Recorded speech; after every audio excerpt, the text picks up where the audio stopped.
Hi everyone, I am Abdul from AM Graphix. Today in this video, I will show you how to create dented can mockup in Photoshop. So let's get started. First, make a selection of the can. After make a selection, press Ctrl J to duplicate the layer. And after that, pick a rectangle tool and draw a rectangle to the can size. Reduce the opacity and convert it into smart object, and double click on smart object icon and import the design here. Go to file, place embedded and import design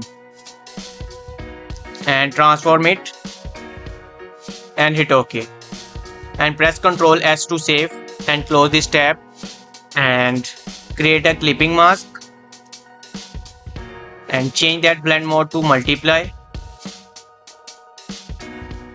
and go to blending options and move the underlying slider and break it by holding Alt and drag with click and hit OK. Your dented can mockup is ready. Thank you so much for watching. Hope you found this trick helpful.